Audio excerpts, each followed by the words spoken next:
अगर अब हम सेकेंड इक्वेशन को फाइंड आउट करना चाह रहे हैं कि सेकेंड इक्वेशन किस तरह से हम फाइंड आउट कर सकते हैं, तो इसका क्या मेथड है कि हम लोग देखेंगे कि अगर इस पूरे का एरिया हमें किसी तरह पता चल जाए तो हम फाइंड आउट कर सकते हैं कि कितना डिस्टेंस बॉडी ने कवर किया है। ठीक है, तो अब किस तरह से वो कर सकते हैं चूँकि इसने यहाँ से यहाँ तक पूरा डिस्टेंस कवर किया है। ठीक है, ओ पॉइंट से बी पॉइंट तक पूरा डिस्टेंस एक कवर किया है। नो डाउट यहाँ पे वो क्योंकि स्लोली एक ही पाथ पे इंक्रीज कर रहा था, दैट्स वाई यहाँ पे वेलोसिटी शो नहीं हो रही।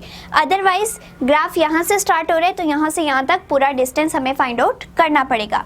अब अगर इसका डिस्टेंस फाइंड आउट करना है तो हमें क्या पता होना चाहिए, अगर हम इस पोर्शन का जो शेडेड पोर्शन है, एरिया जिसको हम कहते हैं, उसको कैलकुलेट कर लें तो हम बहुत इजीली डिस्टेंस तक पहुंच सकते हैं। तो एरिया कैलकुलेट करने के लिए क्या करना पड़ेगा, हमने पहले इसको डिवाइड किया हुआ है टू पाथ में। एक जो है वो रेक्टेंगुलर पाथ है, एक जो है वो ट्रायंगल है। अब ट्रायंगल और रेक्टेंगल दोनों पे एरिया का फॉर्मूला लगा के अगर हम ऐड कर देंगे तो हम डिस्टेंस जो है वो इजीली फाइंड आउट कर सकते हैं। अब किस तरह से कर सकते हैं, चूँकि अब इस तरह लिख लेते हैं कि वी आई जो है ये हमारी इनिशियल हम इसको ले रहे हैं, वी एफ जो है फाइनल वेलोसिटी है। अगर यहाँ से यहाँ तक पोर्शन देखा जाए तो क्या बन रहा है कि यहाँ पे हमारे पास डिफरेंस आ रहा है वेलोसिटीज का, और किसके रिस्पेक्ट से, टाइम के रिस्पेक्ट से। इतना पोर्शन अगर हम देखें तो क्या हो रहा है कि ये भी टाइम है, ठीक है, और यहाँ से ये भी टाइम है। ठीक है, तो difference in velocity with respect to time, तो वो क्या चीज़ बन जाएगी, acceleration. Acceleration equals to we f minus we i over t. ठीक है, अगर हम just v f minus we i निकालना चाह रहे हैं तो क्या बनेगा, a t equals to we f minus we i. ये जो गेन इन वेलोसिटी है वो बेसिकली हमारे पास आ जाएगी ए टी। अब इसके बात करते हैं, ये जो हमारे पास एरिया ऑफ रेक्टेंगल है वो क्या होता है, बेस इनटू हाइट। ठीक है, हाइट में हमारे पास क्या आ रहा है इस टाइम, 0 से वी आई। अगर इनका डिफरेंस ले लें, क्योंकि हम वेलोसिटीज का डिफरेंस निकालते हैं, क्या बन जाएगा, वी आई। ठीक है, वी आई जो है ये हमारी हाइट हो जाएगी, बेस पे हमारे पास क्या है, टी, ये बन जाएगा एरिया वी आई टी। ठीक है, रेक्टेंगल का एरिया क्या होता है, हाफ बेस इनटू हाइट। ठीक है, अब यहाँ पे जो हमारे पास बेस है वो तो सेम है, दैट इज टी। हाइट जो है, चूंकि जो ट्रायंगल है सॉरी हमारी, वो कहाँ से कहाँ तक है, यहाँ से यहाँ तक है। तो अब इस पोर्शन के लिए हमारे पास वेलोसिटी किस तरह से आ रही है, जब हम दोनों को माइनस करेंगे, और वो हमने करके देखा कि अगर माइनस कर रहे हैं और विद रिस्पेक्ट टू टाइम तो ये हमारे पास ए टी के इक्वल आता है। इट मीन्स अगर हम इस पोर्शन को कंसीडर करेंगे कि यहाँ से यहाँ तक velocity with respect to time कितनी है, तो वो हमारे पास एक्सेलरेशन के फॉर्म में आएगी, गेन इन स्पीड के फॉर्म में आएगी, विच इज ए टी। ठीक है, यहाँ से क्या बन जाएगा, हमारे पास दो तरह के एरियाज आ जाएंगे, हाफ टी, और ये टी जो है मल्टीप्लाई हो रहा है चूंकि, तो ये बन जाएगा ए T square, half A T square. और ये क्या बन जाएगा, चूंकि एरिया को ऐड करके टोटल ओवरऑल के हमें डिस्टेंस फाइंड आउट करना है, तो दोनों का एरिया ऐड कर देंगे तो हमारे पास ये इक्वल आ जाएगा डिस्टेंस के जो कि कवर किया है बॉडी ने। ये हमारे पास क्या बन जाएगी, second equation of motion. Second equation of motion भी सिर्फ हम तब कैलकुलेट कर सकते हैं जब हमारे पास एक्सेलरेशन जो है वो यूनिफॉर्म होगा। सेकंड इक्वेशन क्या आ जाएगी, half A T square plus V I T. अब आप इस तरह भी लिख सकते हैं कि वी आई टी को पहले लिख लें, हाफ ए टी स्क्वायर को बाद में लिखें, या हाफ ए टी स्क्वायर पहले लिख लें, वी आई टी बाद में लिख लें। क्यों, क्योंकि दोनों के साथ पॉजिटिव साइन है तो इसका इशू नहीं आएगा। थर्ड हमारे पास जो आती है equation, that is also for the uniform acceleration and the body must move in the straight direction.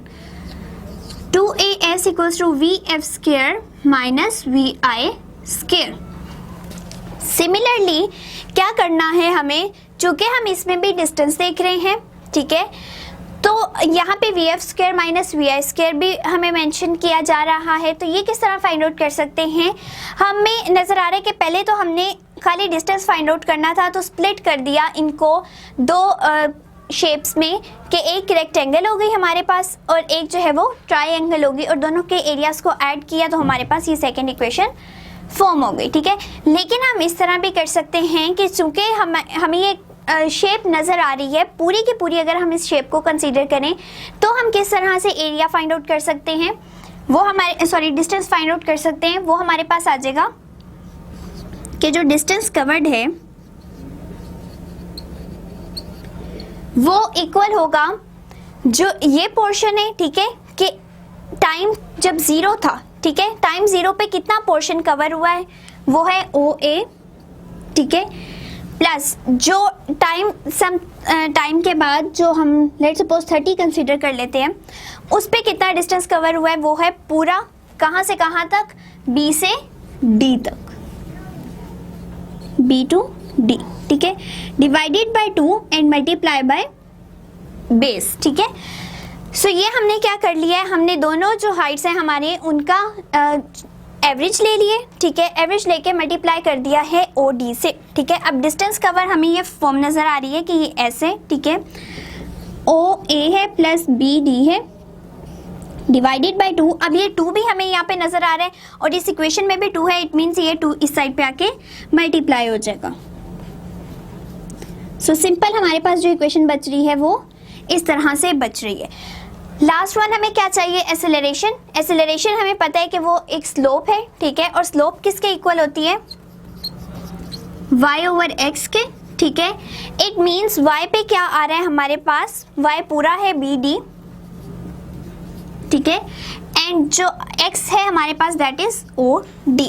सो इसको अगर यहाँ मल्टीप्लाई करवा दें, s multiply BD over OD equals to OA plus BD multiply OD multiply BD over OD, ठीक है। OD से cancel हो जाएगा। यहाँ पे अब हम क्या पुट कर देंगे, यहाँ पे अब हमें पुट करना है एसेलरेशन। एसेलरेशन क्यों पुट करना है, क्योंकि जो BD है ओवर OD है ये हमने स्लोप से निकाला और स्लोप बेसिकली इस फॉर्मूला में, इस फॉर्म में हमारे पास एसेलरेशन के इक्वल है। सो अगर इसको पुट करें तो ये हमारे पास बन जाएगी 2AS equals to OA plus BD multiply BD, ठीक है। अब अगर देखें कि BD को हम किस तरह से रिप्रेजेंट कर सकते हैं, अगर हमें BD या कोई और चीज़ फाइंड आउट करनी है तो वो किस तरह से हम कर सकते हैं। सॉरी, यहाँ पे जो एक चीज़ आएगी that is B to C। Last time भी हमने B to C लिया था, दैट्स वाई यहाँ पे जस्ट B to C है, ठीक है, B to C। अब अगर B to C निकालना है तो वो क्या होगा कि हमें पूरी लेंथ के अंदर से अगर ये पोर्शन माइनस कर देंगे तो हमारे पास इतने पोर्शन की वैल्यू आ जाएगी। सो हमने क्या करना है कि इसकी जगह पे मेंशन कर देना है, इधर मेंशन करेंगे पूरी लेंथ जो कि BD है, उसमें से हम पोर्शन माइनस करेंगे CD का, ठीक है। तो ये किसके इक्वल आ जाएगा, 2AS के। अब अगर यहाँ पे थ्रू फिगर देखें तो OA क्या है, VI प्लस BD अगर हम देखें B to D फुल जो है वो कहाँ तक आ रहा है, फाइनल वेलोसिटी VF, ये मल्टीप्लाई हो जाएगी BD जो कि फाइनल वेलोसिटी है VF माइनस साइन यहाँ से and C to D which is VI। सो यहाँ से हमारे पास क्या फॉर्म बन जाएगी, VF square minus VI square, ठीक है। यहाँ पे फॉर्मूला अप्लाई हो जाएगा जो कि कौन सा है, A square minus B square का। सो इस फॉर्मूला के अकॉर्डिंग हमारे पास आ जाएगा VF square minus VI square, और हमारे पास जो लास्ट हमारी इक्वेशन बनेगी वो किस तरह से हो जाएगी, आप 2AS equals to VF square minus VI square. So ये है हमारी थर्ड इक्वेशन ऑफ मोशन। अब ये इक्वेशन ऑफ मोशन हमने फाइंड आउट तो कर ली, लेकिन इनका यूज़ कहाँ पे है और हम यूज़ क्यों कर रहे हैं, ठीक है। अब हम उस चीज़ को डिस्कस करते हैं कि इनको क्यों यूज़ किया जा रहा है। देखें, अगर हमने कोई भी बॉडी मूव करी है और उसकी वेलोसिटी फाइंड आउट करनी है, चाहे वो इनिशियल हो, फाइनल हो, और उसका एक्सेलरेशन गिवन हो, टाइम गिवन हो, तो हम इजीली कैलकुलेट कर सकते हैं इन इक्वेशन को यूज करके, ठीक है। सम टाइम हमारे पास होता है कि हमने डिस्टेंस फाइंड आउट करना होता है और फाइनल वेलोसिटी अभी मेंशन नहीं होती, तो हम ये वाला फॉर्मूला यूज कर लेते हैं। सम टाइम ऐसा होता है कि टाइम नहीं गिवन होता, टाइम ना गिवन होने की सूरत में हमें डिस्टेंस फाइंड आउट करना पड़ जाए या वेलोसिटीज फाइंड आउट करनी पड़ जाए, एक्सेलरेशन फाइंड आउट करना पड़ जाए, तो हम इजीली जो है कैलकुलेट कर सकते हैं फ्रॉम दीज थ्री इक्वेशंस। अब ये तो बात कर ली कि कोई बॉडी अगर जो है वो मूव कर रही है ऑन द रोड, ठीक है, सड़क पे मूव कर रही है, अर्थ के ऊपर मूव कर रही है। लेकिन अगर हम बात करें कि कोई बॉडी फ्रीली फॉलिंग है, फ्रीली फॉलिंग बॉडीज, ठीक है, इसका क्या मतलब है कि हमने ऊपर से छोड़ दिया उसको, ठीक है, किसी हाइट पे जाकर उसको छोड़ दें। अब वो जो ग्रेविटेशनल एक्सेलरेशन है उस पर वो चीज़ सिर्फ एक्ट कर रही है और वो इजीली नीचे की तरफ मूव करेगी। उसके ऊपर अगर हम फ्रिक्शन को भी निगलेक्ट कर दें तो सिर्फ और सिर्फ ग्रेविटी है अर्थ की जो उसको अपनी तरफ अट्रैक्ट करेगी। सो इस केस में अगेन क्या है, लीनियर मोशन है, ठीक है। लीनियर मोशन के साथ साथ इसमें यूनिफॉर्म जो एक्सेलरेशन है वो प्रोड्यूस हो रहा है, लेकिन जो एक्सेलरेशन प्रोड्यूस हो रहा है अब वो यहाँ पे लीनियर एक्सेलरेशन था, लेकिन इस केस में चूंकि बॉडी फॉल कर रही है अंडर द ग्रेविटी, तो जो एक्सेलरेशन प्रोड्यूस होगा उसको कहते हैं ग्रेविटेशनल एक्सेलरेशन, ग्रेविटेशनल एक्सेलरेशन, जिसको रिप्रेजेंट किया जाता है स्मॉल जी से, ठीक है। तो उस केस में हमारी इक्वेशंस किस तरह से रिप्लेस हो जाएंगी, जहां जहां पे ए है वहां जस्ट जी पुट कर देंगे। तो इस जी की वजह से क्या हो जाएगा कि अब हमारे पास ये ग्रेविटेशनल एक्सेलरेशन को एक्सप्लेन करेगा और उन बॉडीज को एक्सप्लेन करेगा जो कि अंडर द ग्रेविटी फॉल कर रही हैं फ्रीली, ठीक है। सो ये थी हमारी 3 बेसिक इक्वेशन ऑफ मोशन। अब इसके एमसीक्यूज की हम बात कर लें तो किस तरह से आ सकते हैं कि सम टाइम हमें ये दिया होता है कि अगर आपके पास टाइम नहीं मेंशन, ठीक है, टाइम गिवन नहीं है और आप उसकी फाइनल वेलोसिटी या डिस्टेंस कैलकुलेट करना चाह रहे हैं तो कौन सी इक्वेशन को आप यूज करेंगे, ठीक है। नीचे ऑप्शन दिया हो फर्स्ट इक्वेशन ऑफ मोशन, इधर हम मेंशन कर लेते हैं कि हमें कहा गया है विदाउट टी जो है यानी टाइम आपने बॉडी का एक्सेलरेशन फाइंड आउट करना है, ठीक है। अब अगर हम देखें तो एक्सेलरेशन का सिंपल फॉर्मूला है वी.एफ माइनस वी.आई ओवर टी, ठीक है। और मोस्टली यही होता है कि टी गिवन होना लाजमी है एक्सेलरेशन के लिए, तो बच्चे क्या करते हैं कि वो इस चीज़ को नहीं कर पाते कि विदाउट टी हम किस तरह एक्सेलरेशन फाइंड आउट कर सकते हैं।